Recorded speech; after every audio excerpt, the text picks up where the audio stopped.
रविवार दिन भर चलती रही फुहारें, मौसम बना रहा ठंडा वनम, आंकड़ा हुआ 16 इंच पार, खेती को मिला नया जीवन, जल स्रोत भी हुए पानी से लबालब। सुहाने मौसम को मजा लूटने पिकनिक स्थलों पर उमड़ी भीड़, अवकाश ने किया उत्साह दोगुना, रिमझिम फुहारों के बीच भुट्टे भजिए के स्वाद ने बनाया दीवाना।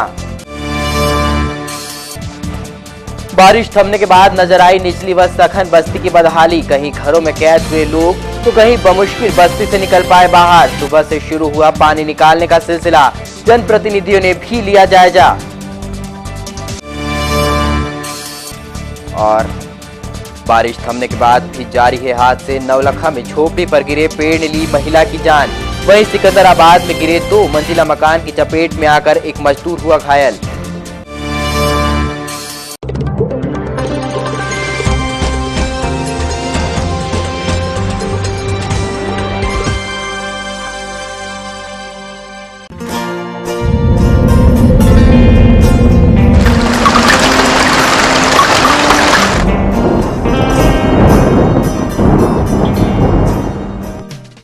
बीते दिनों से जारी बारिश के दौर ने न सिर्फ राहत दे दी है बल्कि बरसात का आंकड़ा भी 16 इंच पार कर गया है। अंचल में हुई झमाझम बारिश ने तमाम नदी नालों को भी उफान पर ला दिया है, वहीं शहर की प्यास बुझाने वाले जल स्रोतों को भी लगभग लबालब कर दिया है। शहर में रविवार को भी दिन भर फुहारें चलती रही, हालांकि फुहारों से आंकड़े में तो खास वृद्धि नहीं हुई, मगर मौसम ठंडा व नम बना रहा। रविवार शाम 5:30 बजे तक 409.1 मिलीमीटर बारिश रिकॉर्ड की गई।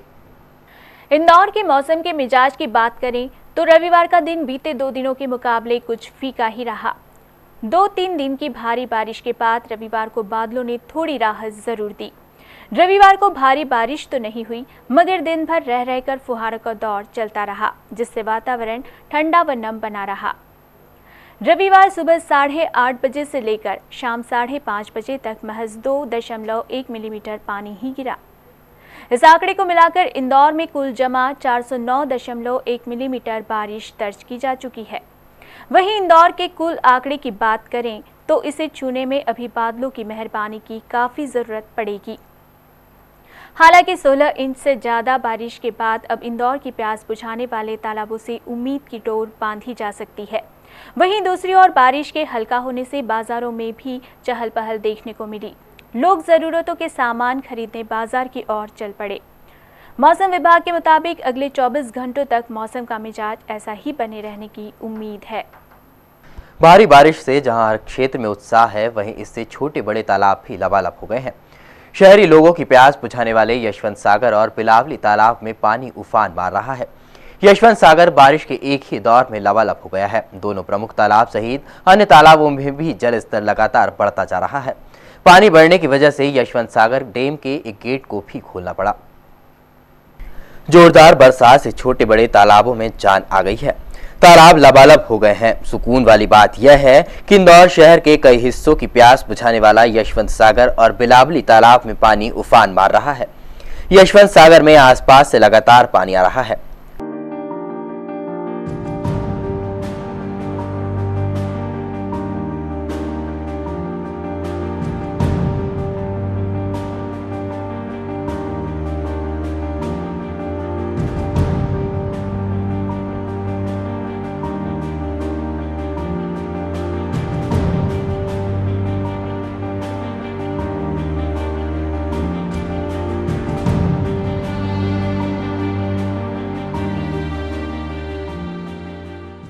सोलह फीट की क्षमता वाले यशवंत सागर में रविवार की दोपहर बाद तक जल स्तर 13 फीट पार कर गया था। लगातार पानी बढ़ने की वजह से यशवंत सागर के डैम का एक गेट भी खोलना पड़ा।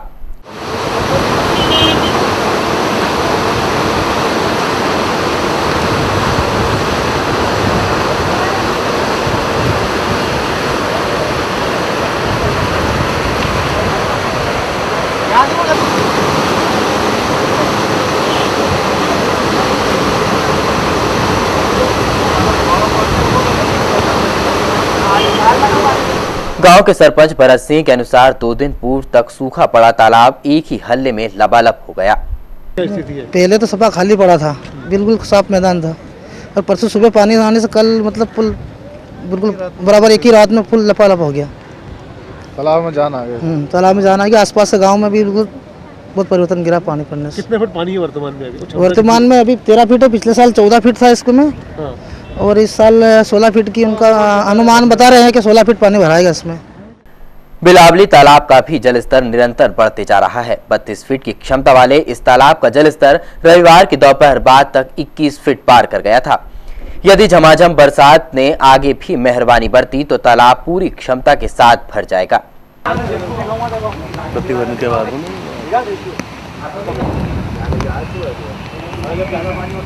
इधर पीपलियापाला, सिरपुर और लिंबोदी सहित अन्य तालाबों में जलस्तर बढ़ रहा है। महापौर कृष्ण मुरारी मोघे ने तालाबों की स्थिति को संतोषजनक बताया है।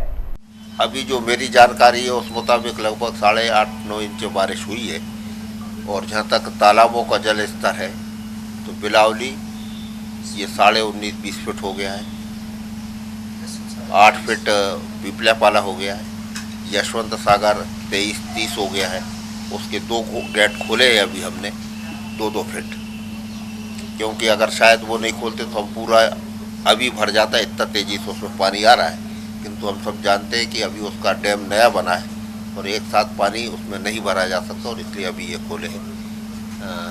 सिरपुर में जो बड़ा वाला सिरपुर है वो 11.5 फीट हो गया, और छोटा वाला सिरपुर ये 10 फीट है। और इस प्रकार से लगभग तालाबों में पानी की स्थिति बहुत अच्छी हुई है, और पहली वर्षा में यह हो गया है। और जहाँ तक जो नहर भंडारे का हमने निर्माण किया था वो अभी ओवरफ्लो होकर बह रहा है, पूरा भर गया है। और जो डैम है उसके गेट अभी हमने बंद रखे हैं, क्योंकि बाकी पानी बहुत है आगे, किंतु अभी वो ओवरफ्लो उसमें होना शुरू हो गया। इंदौर जिले के तालाबों में पानी खतरे के निशान के नीचे बढ़ रहा है। झमाझम बरसात के बाद सुहावने हुए मौसम का लोगों ने भरपूर आनंद उठाया। संडे के अवकाश ने लोगों के उत्साह को और भी दोगुना कर दिया था। मौसम का मजा लूटने के लिए बड़ी संख्या में लोग परिवार के साथ यशवंत सागर, बिलावली तालाब और चोरल सहित अन्य पिकनिक स्थल पर जा पहुंचे। लबालब तालाबों को देख लोगों का मन आनंदित हो उठा। रिमझिम फुहारों के बीच भुट्टे, जाम और गर्मा गर्म भजियों का भी लोगों ने जमकर स्वाद चखा। पिकनिक स्थल जाने वाले मार्गों का रविवार को अलग ही नजारा था। लंबे इंतजार बाद हुई झमाझम बरसात और खुशनुमा मौसम ने लोगों में नया उत्साह भर दिया था। ऊपर से छुट्टी का दिन होने से कौन भला ऐसे मौके को छोड़ना चाहता था। लिहाजा मौसम का मजा लूटने के लिए सुबह से ही लोगों का रुख पिकनिक स्थलों की ओर हो चला था। लोगों ने सुहाने मौसम का भरपूर आनंद उठाया। लोग बड़ी संख्या में परिवार के साथ यशवंत सागर, बिलावली तालाब, चौरल और पाताल पानी सहित अन्य पिकनिक स्थलों पर पहुंचे। लबालब तालाबों को देख लोगों का मन झूम उठा और उनके लिए एक यादगार पिकनिक बन गई। एंजॉय करने आए भैया, देखने आए तालाब कितना भरा है। और बाकी क्या क्या करोगे? बस एंजॉय करके घर जाएंगे और क्या, भुट्टे खाएंगे। आपको कैसा लग रहा है? बहुत अच्छा लग रहा है, सीन बहुत अच्छा लग रहा है, इसलिए घूमने आए। बस घूमेंगे और देखेंगे और क्या, भुट्टे खाएंगे। तालाब का जलस्तर को देखने के लिए भी लोग बड़ी संख्या में शहरी इलाकों से पहुंचे थे। एक्चुअली पानी ऊपर से गिर रहा है, मौसम बहुत अच्छा हो रहा है, सोचा तालाब देख लिया जाए। कुछ बर्ड्स वगैरह भी यहाँ पे काफ़ी पाई जाती हैं, तो वो भी देखने आए थे। फैमिली के साथ थोड़ी पिकनिक आउटिंग भी हो जाए, मौसम भी अच्छा हो रहा है, ऊपर से बारिश भी गिर रही है, तो अच्छा लग रहा है, बढ़िया है। इधर तालाब और पिकनिक स्थल की तरफ जाने वाले मार्गों पर रविवार को अलग ही नज़ारा था। जगह जगह लगे भुट्टे, अमरूद और खान पान की दुकानों पर लोगों की खूब भीड़ जुटी। खास तौर पर भुट्टों की दुकानों पर लोगों की भीड़ रही। बरसते पानी में लोगों ने भुट्टों का खूब स्वाद लिया। बहरहाल कई लोगों ने तालाब किनारे और पिकनिक स्थलों की सैर कर मौसम का मजा लिया, तो कई ऐसे भी थे जिन्होंने घर में मनपसंद व्यंजन बनाकर आनंद उठाया। पिछले 30 घंटे लगातार हुई बारिश के बाद सुबह लोगों ने तब राहत की सांस ली जब बारिश थमी। बारिश के थमते ही शहर की निचली और सघन बस्तियों की बदहाली सामने आई। नाले किनारे बसी बस्तियों में तो सुबह तक पानी कम हो जाने से हालत सामान्य होते नजर आए, तो सघन बस्तियों में लोग अपने घरों से पानी बाहर निकालने में जुट गए। कुदरत के आसमानी कहर के बावजूद लोगों ने इंद्र देवता को तो नहीं, लेकिन प्रशासनिक अधिकारियों और जनप्रतिनिधियों को जमकर कोसा। सुबह थमी बारिश के बाद शहर का नज़ारा बिल्कुल बदला बदला नजर आया। सीपी शेखर नगर में से रात को राहत शिविरों में भेजे गए लोग नाले में पानी कम होते ही अपने घर की ओर लौटे और घर के अस्त व्यस्त हुए सामान को व्यवस्थित करने में जुट गए।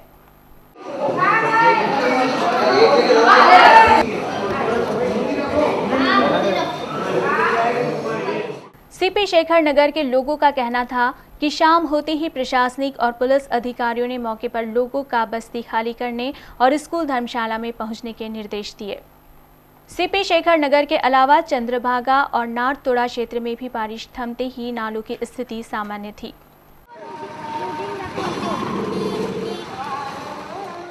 निचली बस्तियों के अलावा सबसे ज्यादा हालात खराब रहे बाणगंगा क्षेत्र की सघन बस्तियों में, जहां पानी निकासी के इंतजाम नहीं होने की वजह से लोगों के घरों में से 1 से 3 फीट तक पानी भर चुका था।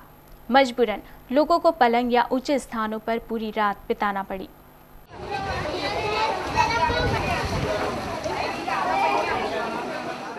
बाणगंगा क्षेत्र के ऋषिनगर, कुशवाहानगर, न्यू जगदीश नगर, प्रिंस नगर में तो हालात यह थे कि तंग गलियां पानी से लबालब होकर तालाब बन गई थी। दैनिक उपयोगी वस्तुओं को खरीदने के लिए लोग बड़ी मशक्कत के बाद अपने घरों और बस्तियों से बाहर आ पाए।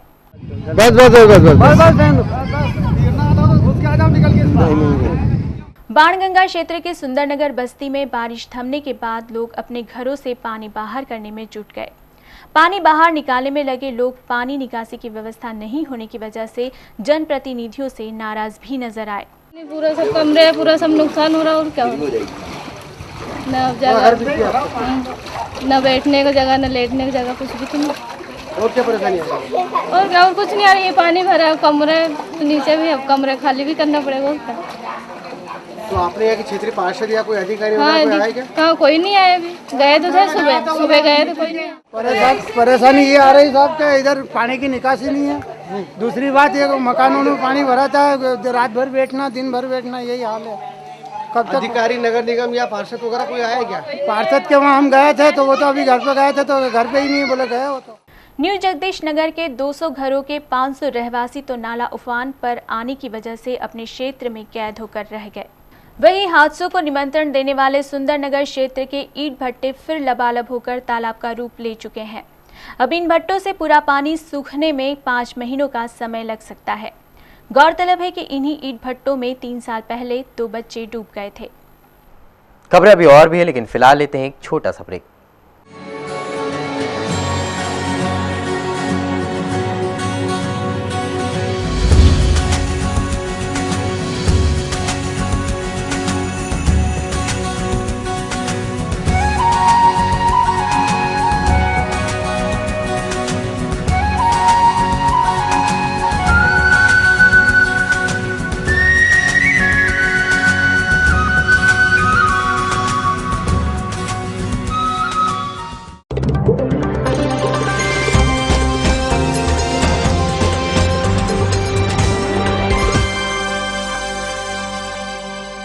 गंगवाल बस स्टैंड पहले ही अव्यवस्थाओं से घिरा हुआ है, लेकिन बरसात ने बस स्टैंड को और भी बदहाल स्थिति में ला दिया है।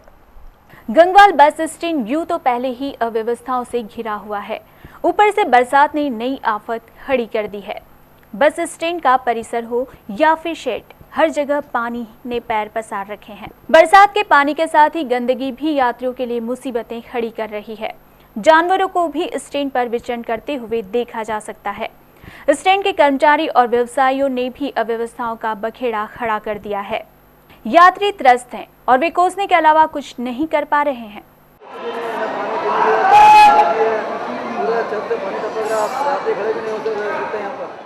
बस स्टैंड पर हर साल खड़े होने वाली परेशानियों के बावजूद निगम ने बरसात से निपटने के लिए कोई कदम नहीं उठाए। बारिश थमने के बाद जनप्रतिनिधि भी हालात का जायजा लेने निकले।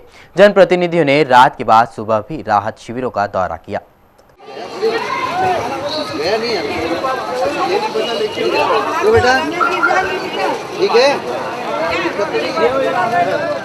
वहीं सुबह महापौर कृष्ण मुरारी मोघे ने प्रभावित क्षेत्रों का दौरा करने के बाद मीडिया से चर्चा में बारिश से हुए हालात और आपदा प्रबंधन की जानकारी देते हुए बताया कि अब हालात सामान्य हो चुके हैं।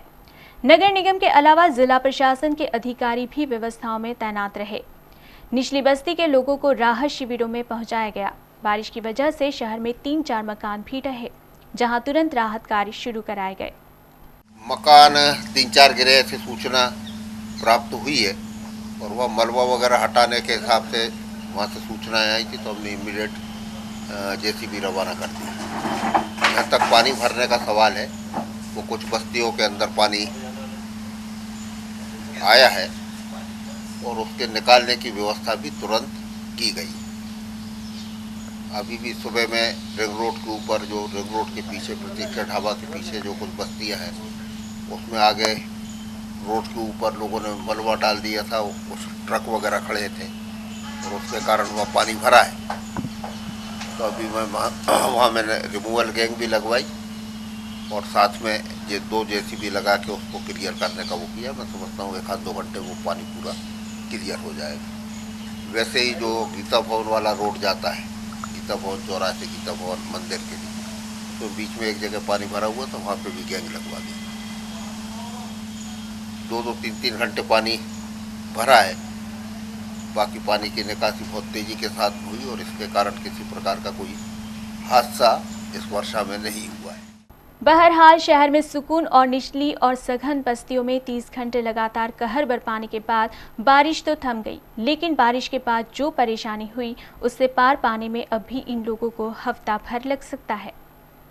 कुल मिलाकर कहा जाए तो 30 घंटे की यह बारिश ज़्यादातर जगहों पर राहत और शहर के कुछ इलाकों में आफत बनकर आई। निगम अधिकारियों की मेयर हाउस में समीक्षा बैठक हुई। बैठक में अफसरों ने बारिश से प्रभावित क्षेत्र में आ रही परेशानियों को दूर करने के उपाय पर चर्चा की। रविवार को महापौर कृष्ण मुरारी मोघे के बंगले पर निगम के आला अफसरों की समीक्षा बैठक हुई, जिसमें खास तौर पर बारिश से नालों में बहकर आई गंदगी को जल्द साफ करने व वार्डों में बढ़ती सीवरेज समस्याओं के समाधान के लिए वार्डों का वर्गीकरण कर टीम भेजने का निर्णय हुआ। कि इसमें कचरा पट्टा ये भी सब जाएगा, पानी का लोग होने की शिकायत तो कल से थोड़ी ये सीवरेज की प्रॉब्लम तो बढ़ेगी। इसलिए ये जो अपन ने टीम बनाने का कहा है वो तो कल से ही शुरू कर दे, कल से ही चालू करके अपन आदमी मिलते हैं तब तो रख कर दे। वार्डों का वर्गीकरण पहले नंबर पे लगाए। पानी के कारण कचरा वगैरह बह के आया, आज जैसे मैं गया प्लास्टिक वो देखने लगा, तो आज मैंने A to Z वाले से भी बातचीत की है, उसका फोन आया था, तो वो स्पॉट से सब मैंने लिखवाए।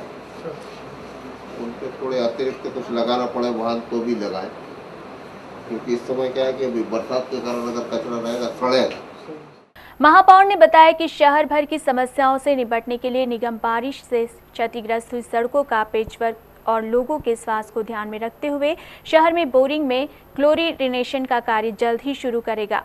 सारे एरिया में कल से हमारी दवा का छिड़काव, जो अपने ये मलेरिया की मिट्टी में है, ब्लीचिंग और वो दवा वो सब जगह हो जाए।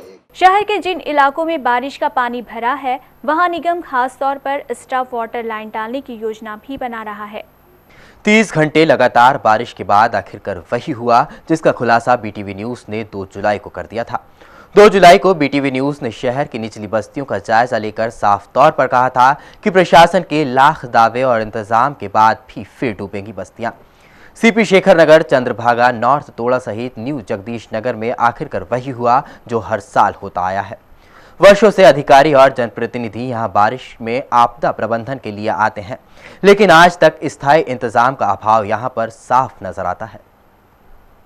जब मामले में नेताओं से सवाल किया गया तो आइए आपको बताते हैं उन्होंने किस तरह सफाई दी। एक जगह पर इसका हल निकलता जा रहा है। कई स्थानों पर ऐसे भवन भी निर्माण हो गए हैं।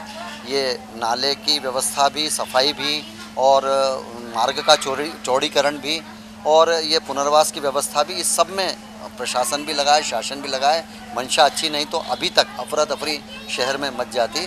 कुल मिला के बहुत ही कम लोग इस बार प्रभावित हुए हैं। चूँकि वर्षा है तो आएगा ही। खान नदी के लिए भी एक योजना हमारे महापौर जी और बाकी सब लोग कर रहे हैं। निकट भविष्य में आपको उसको मूर्त रूप मिलेगा। लेकिन ये प्राकृतिक जो समस्या है, प्राकृतिक आपदा भी आती है तो उसमें ये सब चीज़ें होती है। इसलिए ये निश्चित है कि आगामी आने वाले समय में जो स्लम को हटाकर झुग्गी मुक्त शहर बनाने का जो प्रयास है वो हमारा फलीभूत हो। शहर में पिछले 30 घंटों से जारी बारिश ने शहर में के निचले इलाकों में क्या कोहराम मचा है, आइए आपको दिखाता है सीधा BTV न्यूज़ उन निचली बस्तियों से, जहां पर बारिश राहत नहीं बल्कि आफत बनकर आई है। गौरतलब है कि पिछले ही महीने BTV ने इस बात को प्रमुखता से उठाया था कि प्रशासन के लाख इंतजाम और लाख दावों के बावजूद फिर डूबेंगी बस्तियां। आइए उसी बस्तियों में आपको मौका मुआयना कराते हैं कि क्या है ताज़ा हालात। इस वक्त हम खड़े हैं नॉर्थ तोड़ा के उस क्षेत्र में जो BTV न्यूज़ ने पिछले महीने ही आपको बताया था कि ये बस्तियां फिर डूबेगी। भले ही प्रशासन ने लाख इंतजाम के दावे किए थे, बावजूद आप मेरे पीछे इस वक्त ताज़ा हालात देख सकते हैं। पिछले 30 घंटों से जारी बारिश ने यहाँ पर जिस तरह से कोहराम मचाया है, ये मंजर आपकी आंखों के सामने है। देख सकते हैं कि बारिश की वजह से एक बहुत बड़ा हिस्सा बारिश की वजह से प्रभावित हुआ है इन निचली इलाकों का। ये आप देख सकते हैं जिस तरह से पानी का वेग यहाँ पर एक पुलिया ही पूरी बंद हो गई, जो आवागमन का एक रास्ता हुआ करता था, दो मुख्य बस्ती को मुख्य मार्ग से जोड़ता था इस निचले इलाके को, वो ही पूरा डूब चुका है। और ये हालात अभी से नहीं बल्कि बीती रात से यहाँ पर बने हुए हैं। नॉर्थ तोड़ा इलाके का ये हिस्सा जो बुरी तरह प्रभावित हुआ इस कुदरत की कहर से।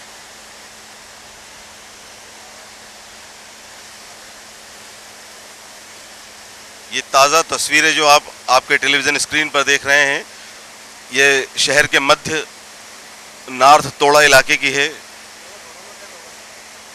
आप देख सकते हैं कि यहाँ के हालात किस तरह बद से बदतर हो चुके हैं। नॉर्थ तोड़ा में ये हालात कब से बने, आइए स्थानीय लोगों से जानते हैं जो यहाँ के रहवासी हैं। वो बताएंगे कि किस तरह ये हालात कब बने और कब आखिर ये रास्ता जो मुख्य मार्ग से बस्ती को जोड़ता था वो कब से बंद हो गया। भैया बताएं, ये कब से यहाँ इसके ऊपर पानी जाने लगा? ये कल दिन में 11 बजे से पानी नहीं आने लग गया था और पूरा है ना अस्त व्यस्त हो गया था। बच्चे लोग स्कूल भी नहीं जा पाए थे यहाँ कल, यही बाढ़ के कारण। क्या बारिश के पहले यहाँ पर कोई सफाई इंतजाम या निगम ने कोई सफाई का चौड़ीकरण करा था और थोड़ी बहुत साफ सफाई हुई थी और उसके अलावा कुछ भी नहीं हुआ। हर साल ये स्थिति बनती है? हर साल यही स्थिति बनती है, जब पानी में बन जाए, थोड़े से पानी में बन जाए। हर साल की जरूरत नहीं, जब 2-3 घंटे पानी गिरा कि हम लोगों के घरों में पानी आ जाता है, ना प्रशासन भी देखने नहीं आता, कोई देखने नहीं आता यहाँ। करीब कितने घर प्रभावित होते हैं, कितने घर डूब जाते हैं? कम से कम यहाँ 100 घर डूब जाते हैं। तो देखा आपने कि कुदरत ने ऐसा कहर बरपाया है, ऊपर से ये राहत आफत बनकर आई है जिससे 100 घर नॉर्थ तोड़ा के प्रभावित हुए हैं। BTV न्यूज़ आपको लगातार ऐसी तस्वीरें दिखाते रहेगा। जो शहर में पिछले 30 घंटे से जारी बारिश के बाद जो हालात बने हैं उस पर BTV की नज़र लगातार रहेगी। आप बने रहिए BTV न्यूज़ के साथ। लंबे दौर के बाद रविवार को बारिश तो थमी मगर हादसों का सिलसिला लगातार जारी रहा। नौलखा इलाके में एक झोपड़ी पर धराशायी हुए पेड़ की चपेट में आकर एक महिला की मौत हो गई, जबकि 2 लोग घायल हो गए। वहीं सिकंदराबाद में नाले किनारे बन रहे 2 मंजिला मकान भी गिर गया, जिसकी चपेट में आकर एक मजदूर घायल हो गया। नवलखा क्षेत्र में पेड़ गिरने से हादसे का शिकार हुए तीनों घायलों में चंपाबाई और पति जगदीश उसी प्लॉट की चौकीदारी करते थे। वहीं घटना में घायल संजय यादव निवासी सागर बस पर क्लीनर था। थाना प्रभारी शैलेंद्र श्रीवास्तव के अनुसार हादसा अरिहंत ट्रेवल की निजी जमीन पर हुआ, जहां बरसों पुराना पेड़ गिर पड़ा। घटना में चौकीदार चंपाबाई, पति जगदीश और क्लीनर संजय यादव हादसे का शिकार हो गए। घटना में चंपाबाई की मौके पर ही मौत हो गई। अभी नौलखा बस स्टैंड पे चंपाबाई और जगदीश बलाई काकड़े के रहने वाले हैं। यहाँ तो चौकीदारी करते थे, झोपड़ी बना के रहते थे। उनकी झोपड़ी पर अभी एक पेड़ गिर गया है, जिससे चंपाबाई और जगदीश यादव सागर का घायल हुआ है। चंपाबाई को अस्पताल लाते लाते मृत्यु हो गई है। वहीं सदर बाजार थाना क्षेत्र के सिकंदराबाद में नाले के पास बन रहा 2 मंजिला निर्माणाधीन मकान ढह गया। हादसे के दौरान एक मजदूर घायल हो गया, वहीं एक बच्चा नदीम बाल बचा। मिली जानकारी के अनुसार ध्वस्त मकान छिपाबाखल निवासी हाजी मुश्ताक अंसारी का है। रहवासियों के मुताबिक अंसारी नाले के अंदर बीम कालम उतारकर 2 मंजिला मकान बना चुका था। अंसारी अब 3री मंजिल बनाने की तैयारी कर रहा था। हादसे में बाल बाल बच गए नदीम की मां फरीदा ने बताया कि उनका बेटा खाली मकान में खेल रहा था। मकान ढहने का दौरान नदीम मलबे में फंस गया, जिसे उन्होंने काफ़ी मशक्क़त के बाद बचा लिया, मगर हादसे में मजदूर घायल हो गया। मैंने मकान में अपने आंखों से देखते हैं, देखा मैं छोरे को देख रही थी, मुझे मैं लड़के को देखने दरवाजे पे खड़ी हो गई थी, जैसे ही मकान मेरे सामने गिरा मैं छोरे को लेने दौड़ी, मकान ऐसे गिरता है मैंने देखा, मेरे छोरे को उठाने दौड़ी मैं, मुझे निकालू कोई दबा गया अंदर। आसपास के लोगों की माने तो मकान अवैध था। सदर बाजार पुलिस ने मकान मालिक को पूछताछ करने के लिए हिरासत में लिया है। लंबे इंतजार के बाद बारिश तो आई मगर अपने साथ तमाम मुसीबतें भी लाई। परदेशीपुरा थाना क्षेत्र में नाले के पास बने मकानों का कुछ हिस्सा ढह गया। नाले में खड़े पिल्लरों के धंसने से पीड़ितों के घरों का जरूरी सामान पानी में बह गया। वहीं अब पीड़ित परिवार रात सड़कों पर गुजारने को मजबूर है। लगातार हुई बारिश का सबसे ज्यादा खामियाजा नाले किनारे बने अवैध मकान में रहने वालों को उठाना पड़ा। बारिश की गाज रविवार दोपहर टापू नगर में रहने वाले जितेंद्र, निमजे, अख्तर और निर्मला बाई के घरों पर गिरी। पीड़ित परिवारों के मुताबिक तेज बारिश की वजह से नाले की जमीन धंस गई, जो नाले किनारे बने घरों के क्षतिग्रस्त होने का कारण बनी। आइए आपको दिखाते हैं किस तरह मकान की दीवार और पिल्लर नाले में धंस गए।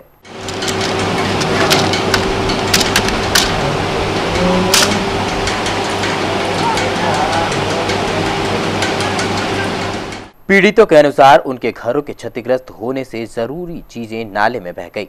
2 दिन से तो पानी बहुत गिर रहा था, उसके कारण नाले में पड़ाव पानी का ज्यादा हो गया था, तो उसके कारण वो मिट्टी धीरे धीरे इसलिए वो धीरे धीरे दीवारें गिर गई। 4 मकान तो सलंग गिरे साहब यहाँ के। अच्छा, क्या उस समय कब का समय था? क्या इसके लिए निगम के कंट्रोल रूम पे फोन किया था क्या? नहीं, कंट्रोल रूम में सर हमने पार्षद महोदय को बुलाया गया था। तो क्या हुआ, अचानक क्या हुआ? पार्षद महोदय आए, उनने और अधिकारी वगैरह को बुलवाया निगम से और कुछ काम कर कुरा के चले गए साहब। कितने लोग घायल हुए इसमें? घटना में कैसा हुआ और कितना बड़ा घायल? तो सर घायल तो नहीं हुआ सर, बाकी हादसा बड़ा हो सकता था, बाकी पीछे कोई दुर्घटना में था नहीं उस समय। कब की घटना थी ये दोपहर लगभग सुबह 11-12 बजे की है। 12 बजे। नुकसान तो बहुत सारा हो गया सब, गैस की टंकियां, मशीन, टीवी वगैरह सब बह गई है। हालांकि मकान धंसने के तुरंत बाद निगम के अधिकारियों ने पीड़ितों को नाले किनारे दीवार बनाने का आश्वासन दिया है, लेकिन फिलहाल घरों के धंसने के बाद अब पीड़ित परिवारों के सामने दोबारा अपना आशियाना बनाने की चुनौती है।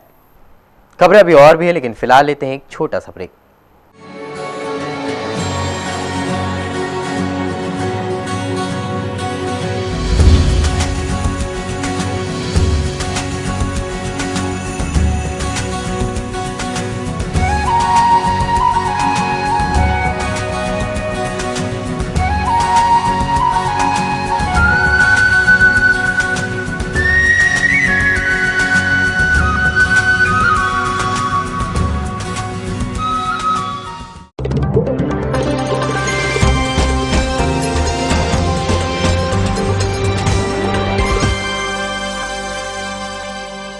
शराब व्यवसायी के घर से लाखों रुपए के सोने चांदी व हीरे के पुश्तैनी जेवरात और नकदी लेकर भागे युवक को क्राइम ब्रांच ने कलकत्ता में धर दबोचा। क्राइम ब्रांच की टीम कलकत्ता पुलिस की मदद से स्थानीय लोगों से पूछताछ कर रही है, जिन्होंने आरोपी से चोरी का माल खरीदा। MIG थाना क्षेत्र में रहने वाले आनंद केडिया के घर से उनका नौकर राजू चक्रवर्ती करीब 25 लाख रुपए से अधिक की कीमत के पुश्तैनी जेवरात और रुपए लेकर गायब हो गया। MIG पुलिस ने आनंद केडिया के नौकर संदीप पिंडलेवाल की रिपोर्ट पर मामला दर्ज किया था। एडिशनल SP मनोज राय के अनुसार क्राइम ब्रांच ने जांच हाथ में आते ही आरोपी की तलाश के लिए एक टीम को कलकत्ता भेजा।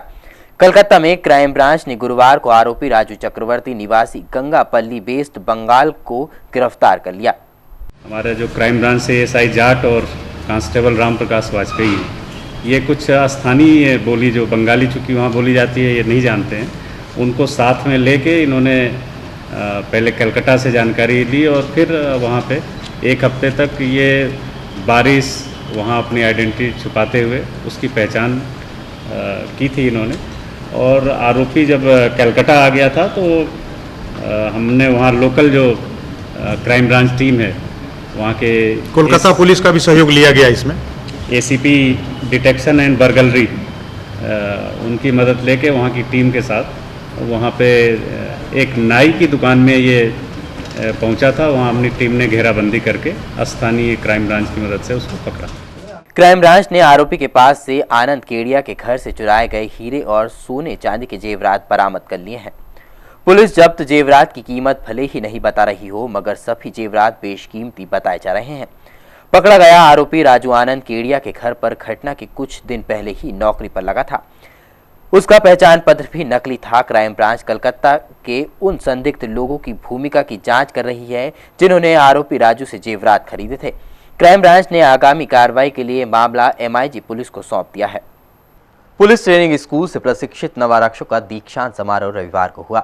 समारोह में 680 नवारक्षकों ने हिस्सा लिया। सभी नवारक्षकों ने ADGP ट्रेनिंग को परेड के साथ सलामी देते हुए अपना फर्ज निभाने की शपथ ली। पुलिस ट्रेनिंग स्कूल से प्रशिक्षित 680 नवारक्षकों का दीक्षांत समारोह रविवार को आयोजित हुआ। बारिश की फुहारों के बीच नव आरक्षकों ने अपनी शपथ ग्रहण की। शपथ लेने वाले नवारक्षकों में 420 महिलाएं और 260 पुरुष शामिल थे।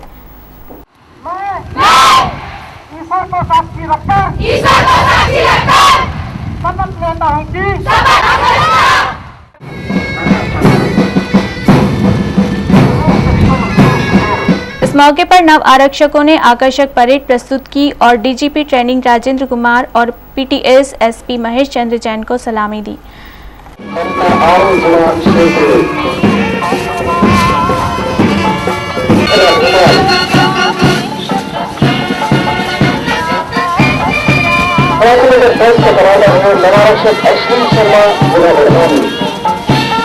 परेड के बाद ADG द्वारा परेड विजेताओं और कमांडर्स को सम्मानित किया गया। निशक्तजन मध्य प्रदेश व सामाजिक न्याय विभाग द्वारा 30 जुलाई को निशक्तजनों के अधिकार व सरकारी अधिकारियों की लापरवाही को कम करने के मकसद से एक कार्यशाला का आयोजन किया जा रहा है। इस कार्यशाला में सभी 50 जिलों के डिप्टी डायरेक्टर, DPC शिक्षा विभाग ज्वाइंट डायरेक्टर व 20 जिलों के NGO प्रतिनिधि भाग ले रहे हैं। कार्यशाला में निशक्तजन अधिनियम के क्रियान्वयन का स्तर व केंद्र शासन की तमाम योजनाओं को बताया जाएगा। कार्यशाला में सामाजिक सुरक्षा व विकलांग बच्चों की शिक्षा व रोजगार के अधिकार पर भी चर्चा की जाएगी। इस बारे में विभागीय आयुक्त दीपांकर बनर्जी ने बताया कि कार्यशाला में भारत सरकार के निशक्तजन विभाग के मुख्य आयुक्त PK श्रीवास्तव शिरकत करने जा रहे हैं। गौरतलब है कि मध्य प्रदेश की जनसंख्या में विकलांग लोगों का प्रतिशत 1.12 है, जो जनसंख्या का 8 लाख है। बेटी बचाओ का संदेश देने के मकसद से एक छात्र 7 राज्यों की यात्रा पर रविवार को इंदौर से रवाना हुआ। IPS एकेडमी में अध्ययनरत छात्र सुमित सिंह 6000 किलोमीटर की यात्रा साइकिल से तय करेगा। छात्र के भ्रमण का जिम्मा लायंस क्लब इंटरनेशनल डिस्ट्रिक्ट ने उठाया है। लायंस क्लब के chairman Lions Harish Agarwal, Lions Kulbhushan Mittal Kukki और लायंस अजय सिंह सेंगर सहित अन्य पदाधिकारियों ने रविन्द्र नाट्यगृह से हरी झंडी दिखाकर छात्र सुमित सिंह को यात्रा पर रवाना किया। सुमित सिंह 125 शहर और 1400 से ज्यादा गांवों की यात्रा करेगा। सुमित सिंह के अनुसार वह बेटी बचाने का संदेश शहर और गांव के साथ स्कूलों में भी देगा। ये पूरे विश्व की सबसे बड़ी साइकिल यात्रा बेटी बचाओ आंदोलन के लिए जा रहे हैं। इस दौरान मैं पूरे 6000 किलोमीटर की यात्रा तय करूंगा, जो कि यहाँ से अभी चौराहे से शुरू हो रही है और जिसमें कुल 12 राज्य शामिल होंगे, 1450 गांव और 1500 हॉस्पिटल और मॉल्स और बड़े बड़े स्कूल कॉलेजेस में ये बेटी बचाओ पे भाषण देंगे। सुमित सिंह को अनेक संगठनों द्वारा विदाई दी गई। वेदों में व्यक्ति के जीवन की उम्र 120 वर्ष मानी गई है। ऐसा माना गया है कि 60 वर्ष की आयु प्राप्त करने वाला इंसान जीवन के आधे पड़ाव को पार कर लेता है। इसी तरह अपनी उम्र के 60 वर्ष पूरे कर लेने पर आचार्य पंडित रामचंद्र वैदिक का षष्ठी पूर्ति समारोह के तहत सम्मान किया गया। रविवार को गरिमामयी कार्यक्रम के तहत वैदिक मंत्रोच्चार के बीच विद्वानों द्वारा गुरु शंकराचार्य के शिष्य आचार्य पंडित रामचंद्र शर्मा वैदिक का सम्मान किया गया। सारस्वत समारोह में वैदिक का सम्मान अभिनंदन पत्र और शॉल श्रीफल देकर किया गया। में लगातार चिंतन करने वाले, ज्योतिष के और कर्मकांड के गूढ़ रहस्यों का विनीत भाव से अध्ययन करने वाले ऐसे आचार्य पंडित रामचंद्र जी शर्मा की ओर से नमन करती है, प्रणाम करती है और शतम अदीना श्याम शरदा की शुभकामनाएं उनके लिए आप सब की ओर से मैं अर्पण करता हूँ। समारोह को जबलपुर उच्च न्यायालय के न्यायमूर्ति जितेंद्र माहेश्वरी, राष्ट्रीय संत भैयू महाराज, राष्ट्रीय कवि सत्यनारायण सत्तन, मुख्य आयकर आयुक्त सुरेंद्र मिश्रा ने संबोधित किया। रिमझिम फुहारों के बीच सर पर कलश लिए बड़ी संख्या में महिलाएं भोले बाबा के चल समारोह में शामिल हुई। इस दौरान पूरा पश्चिम क्षेत्र शिव की भक्ति में डूबा नजर आया। यात्रा में महापुरुषों की वेशभूषा धारण किए बच्चे आकर्षण का केंद्र थे। संस्था रक्षक द्वारा सुदामा नगर से कलश यात्रा निकाली गई। सावन के महीने में आसमान से बरस रही हल्की फुहारों से शिव की भक्ति और उत्साह को दोगुना कर दिया। डीजे की धुन और भजनों की स्वर लहरियों पर युवाओं की टोलियां और महिलाएं नाचती गाती शामिल हुई।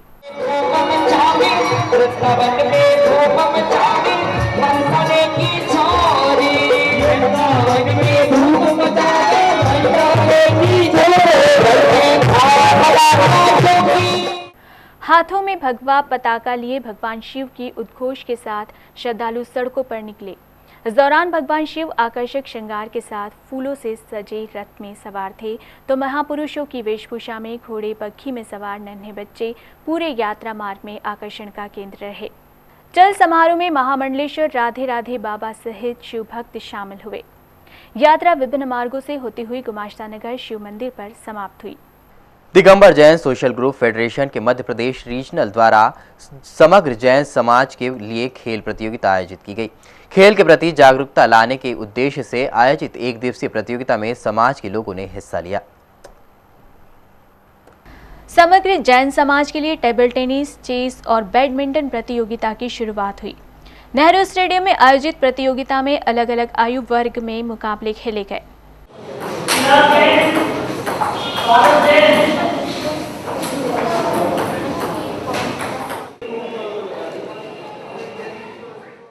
चर आयु वर्ग में संपन्न हुई इस स्पर्धा में बच्चे और बड़ों ने उत्साह के साथ बढ़ चढ़कर हिस्सा लिया।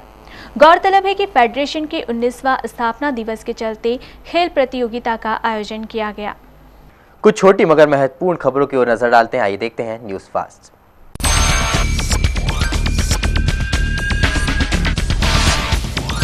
शनिवार को भागीरथपुरा नाले में बहे युवक का शव रविवार को मिला। शनिवार को ही भारी बारिश के चलते ब्रजकिशोर निवासी भागीरथपुरा पैर फिसलने से नाले में बह गया था।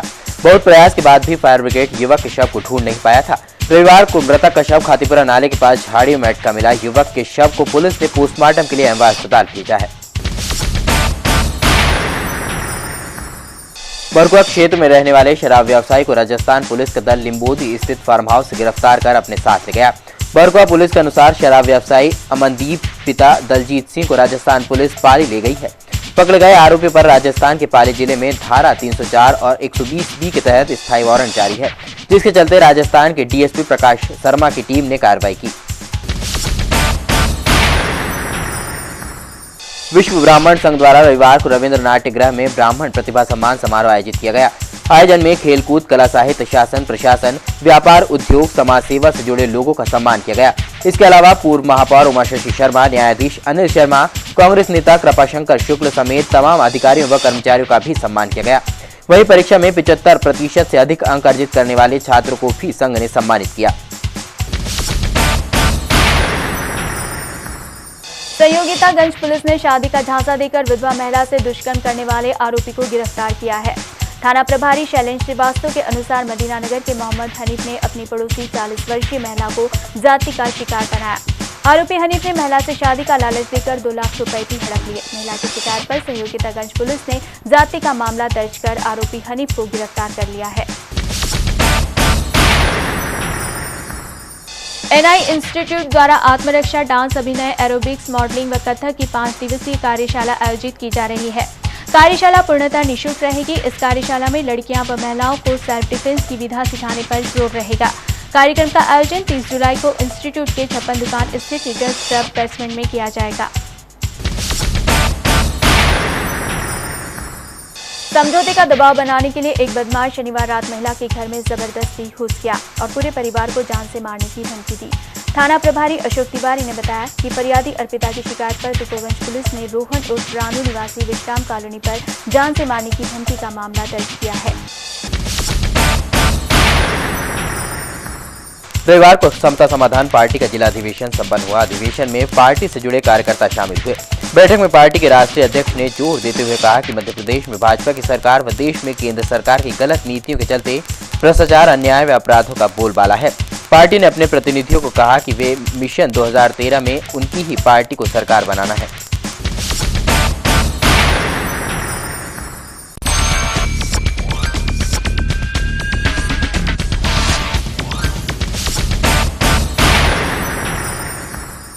इस बुलेटिन में फिलहाल इतना ही। शहर से जुड़ी तमाम खबरों के लिए देखते रहिए BTV न्यूज। रविवार दिन भर चलती रही फुहारें, मौसम बना रहा ठंडा वनम, आंकड़ा हुआ 16 इंच पार, खेती को मिला नया जीवन, जल स्रोत भी हुए पानी से लबालब।